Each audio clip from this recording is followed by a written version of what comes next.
1944. The Oval Office.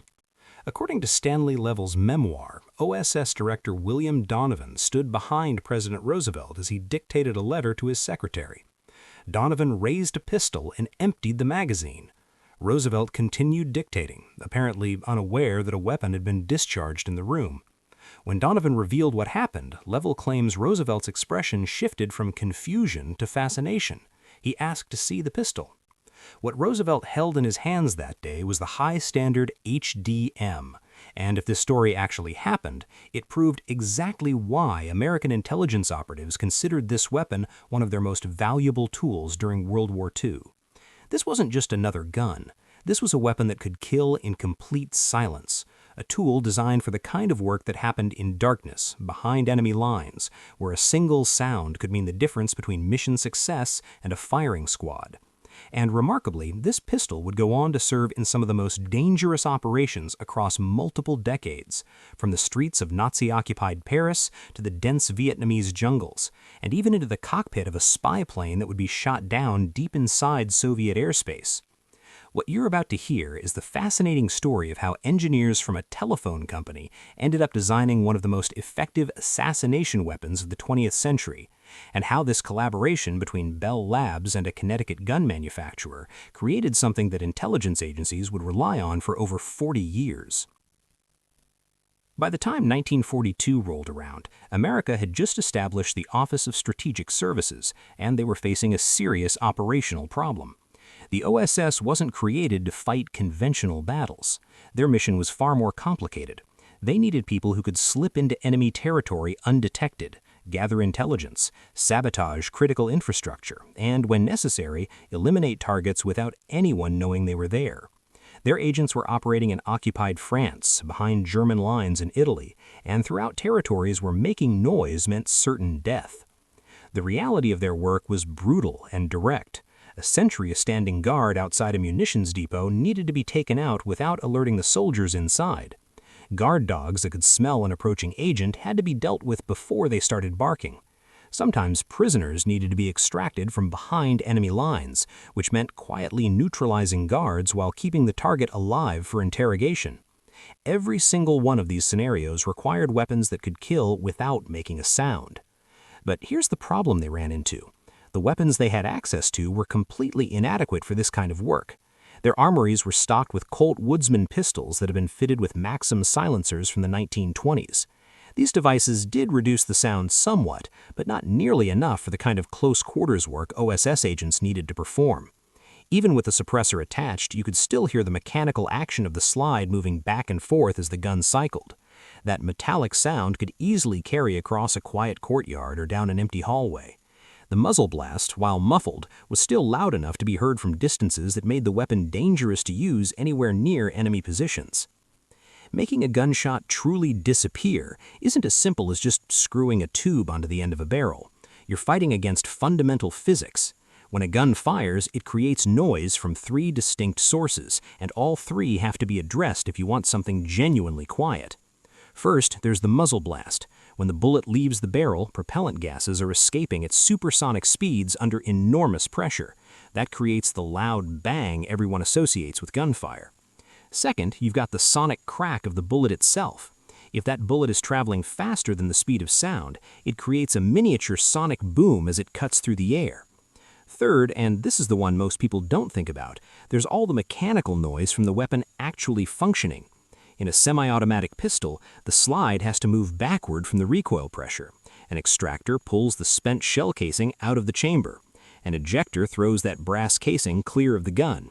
Then a return spring slams everything back into position.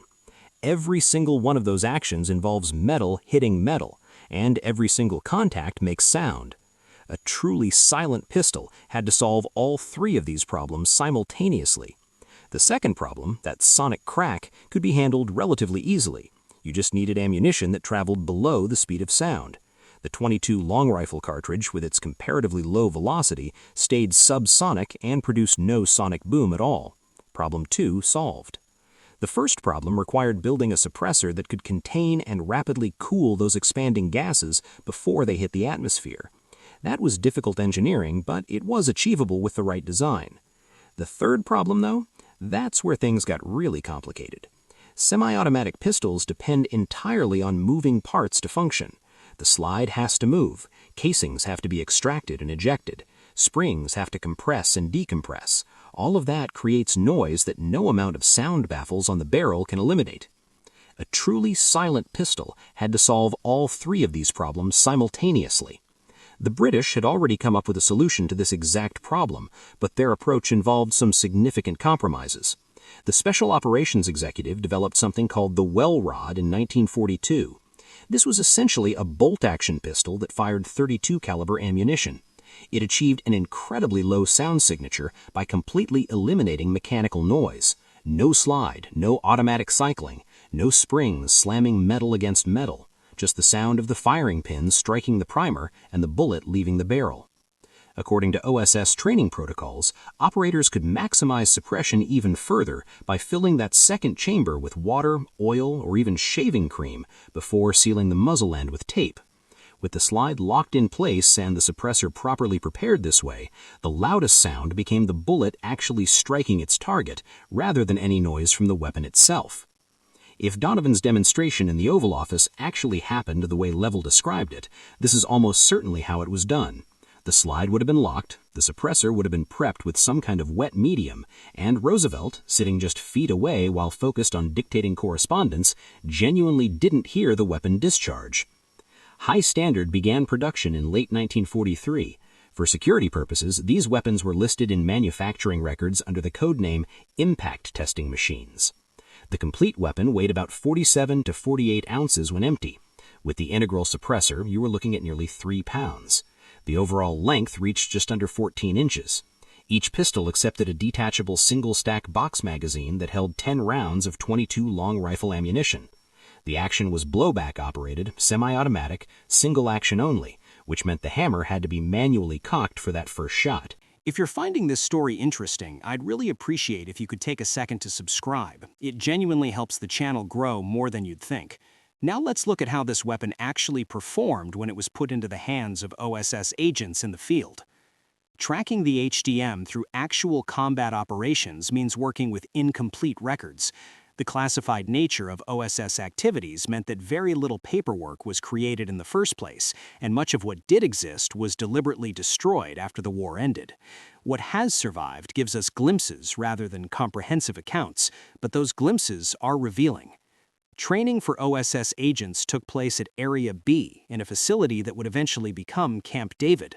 There was a building there called the Pistol House, though some agents referred to it as the House of Horrors. This facility was designed to prepare agents for the reality of close-quarters combat in occupied territory. Inside, there were rooms with pop-up targets, deliberately dim lighting, and scenarios built to simulate the chaos and stress of clandestine operations. Agents learned how to shoot while moving through confined spaces. They practiced engaging multiple targets in rapid sequence. They learned to place rounds precisely even under enormous psychological pressure. The training was developed and taught by Lieutenant Colonel Rex Applegate and William Fairburn, a British close combat expert who had previously trained police forces in Shanghai. Their method completely rejected traditional marksmanship training with its emphasis on careful sight alignment and slow, deliberate trigger control. Instead, they trained agents to point the weapon like it was just a natural extension of their arm, fire rapidly at center mass, keep moving. The goal wasn't to punch neat groups into paper targets at a shooting range. The goal was to put lethal rounds into a human target at close range while under stress, and to do it fast enough that the target couldn't fight back. A letter from March 1943, written by E.A. Sykes to Applegate, mentions sending 122 pistols that were silenced and equipped with night sights. This represents one of the earliest references to the suppressed high-standard pistols showing up in OSS correspondence. The slide lock feature received particular emphasis during training. Instructors would demonstrate how locking the slide completely transformed the acoustic signature of the weapon. Agents practiced the technique repeatedly until it became instinctive. They needed to understand that in certain situations, the few extra seconds required to manually cycle the slide between shots was an absolutely acceptable trade-off for achieving near total silence. The emphasis throughout training was on point shooting at very close range rather than using traditional sight alignment. OSS doctrine considered the HDM to be effective from contact distance out to approximately 50 feet. At these ranges, the .22 long rifle round, despite its small caliber, proved genuinely lethal when placed accurately. And this is a critical point that people often misunderstand. Shot placement matters far more than caliber. A .22 round to the brainstem will kill just as effectively as a .45 caliber round anywhere else on the body, and it does so without the muzzle flash and thunderous noise that would bring enemy forces running from every direction. Records indicate that these weapons were being dispatched to European, Mediterranean, and Far East theaters by the middle of 1944. The British SOE reportedly received shipments and distributed the weapons to their own agents operating throughout Nazi-occupied Europe. Jedburgh teams, which were three-man units composed of OSS, SOE, and Free French operatives who parachuted into occupied France, had access to suppressed high-standard pistols among their equipment options. French resistance networks received pistols through Allied supply channels as well. Two documented cases anchor this weapon's operational history with absolute certainty, and both of them are remarkable. Francis Gary Powers was carrying an HDM when his U-2 reconnaissance aircraft was shot down over Soviet territory on May 1, 1960. The U-2 program represented the absolute cutting edge of Cold War intelligence gathering. These aircraft flew at 70,000 feet to photograph Soviet military installations from altitudes that were supposed to be unreachable by Soviet air defenses. Pilots carried the HDM as part of their survival equipment in case they needed to evade capture or defend themselves after bailing out over hostile territory. The Soviets captured both the pilot and his pistol. Powers survived his imprisonment and was eventually exchanged for a captured Soviet spy 2 years later. He would go on to write a memoir about his entire experience. That specific HDM pistol remains on display at the Central Armed Forces Museum in Moscow to this day. It's physical evidence that this weapon remained in active service a full 15 years after World War II ended. The Soviets clearly recognized the significance of the pistol and kept it as a trophy representing American clandestine capabilities. The second documented case involves Admiral Chester Nimitz. He received an HDM as a personal gift from William Donovan. A photograph of Nimitz and his son Chester Jr. actually firing the pistol together appeared in the Philadelphia Inquirer on November 12, 1944. This inadvertently revealed the existence of what was supposed to be a highly classified weapon to the general public. The security breach demonstrated the inherent tension between the novelty of this remarkable piece of technology and the absolute need for operational secrecy. Senior officers wanted to show off this incredible weapon they'd been given. Security protocols demanded it remain completely hidden. That particular pistol is now displayed at the Museum of the Pacific War in Fredericksburg, Texas, where visitors today can see a weapon that was once considered too secret to even acknowledge existed. How did the HDM actually compare to the British well rod? The honest answer depends entirely on which characteristics you prioritize. The well rod fired .32 ACP ammunition, which is a larger and more powerful cartridge than the HDM's .22 long rifle. The British weapon used a manual bolt action that eliminated all mechanical noise, period. There's no way around that fundamental advantage. Test results vary widely depending on the specific setup being used, the ammunition, and the condition of the suppressor, which makes direct acoustic comparison difficult. What can be stated with confidence is that the well rod, being hand-cycled, produced a lower total acoustic signature than any semi-automatic weapon could physically achieve. The laws of physics simply don't allow for a semi-automatic weapon to be as quiet as a manually operated one.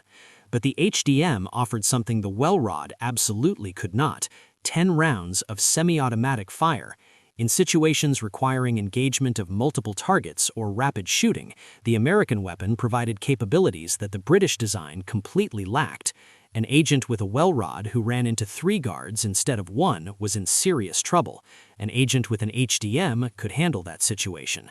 The OSS ultimately adopted both weapons and issued them for different mission profiles. The well rod went to agents doing single-shot work that demanded maximum stealth. The HDM went into scenarios where the possibility of follow-up shots might literally save an agent's life. The The Soviets developed their own approach with something called the Bromit device. This was a quick detachable silencer that could be used on M1895 Nagant revolvers. The Nagant had an unusual gas seal design, where the cylinder actually moved forward to seal against the barrel before firing. This made it uniquely suited for suppression, since most revolvers leak gas at the cylinder gap. NKVD operatives used these suppressed revolvers throughout the war. German suppressed weapon development lagged significantly behind the Allies. Evidence exists for CZ-1927 pistols and KR-98K rifles with special low-velocity ammunition, but there's no indication of any systematic suppressed pistol program comparable to what the British or Americans were running. The Third Reich simply didn't prioritize this kind of weapon development. Popular accounts often claim the HDM produced only 20 decibels of sound. This is physically impossible. Dry firing a pistol with no ammunition at all generates significant noise from just the mechanical action. The 20 decibel figure, where it appears in historical documents, represents the reduction from baseline, not the absolute sound level produced by the weapon. The HDM was quiet for its era. Quiet enough that Lavelle's Oval Office story is genuinely plausible, but it wasn't the whisper-silent weapon of Hollywood legend. It made noise, just significantly less noise than any other semi-automatic pistol available at the time. The suppressor itself was essentially a consumable item. After somewhere between 200 and 250 rounds, the bronze mesh degraded beyond effectiveness and required complete replacement. This was never intended to be a battlefield weapon for sustained firefights. It was a precision tool for specific missions where silence mattered infinitely more than volume of fire. Following the dissolution of the OSS in 1945, the remaining HDM inventory was transferred to the Central Intelligence Agency when that organization formed in 1947. The transition wasn't seamless. The OSS had operated with considerable autonomy, developing and procuring equipment as operational needs demanded. The CIA inherited all this equipment, but they also inherited the challenge of maintaining weapons whose production had already ended and whose specifications remained highly classified. The weapons continued to see service through the Korean War, where CIA paramilitary teams operated along the demilitarized zone conducting reconnaissance and direct action missions. Vietnam brought extensive use by special operations forces and intelligence operatives for reconnaissance missions, prisoner snatches, and targeted operations against specific individuals. The jungle environment actually suited the HDM's strengths perfectly. Encounters in dense vegetation often happened at absolutely close range. Silence mattered enormously in territory where enemy forces might be anywhere. The .22 caliber round, which would be marginal for conventional battlefield use, proved completely adequate for the precision work these units were performing. In 1967, Frankfurt Armory developed a replacement suppressor design, but according to period assessments, it proved less efficient and more bulky than the original Bell Labs design.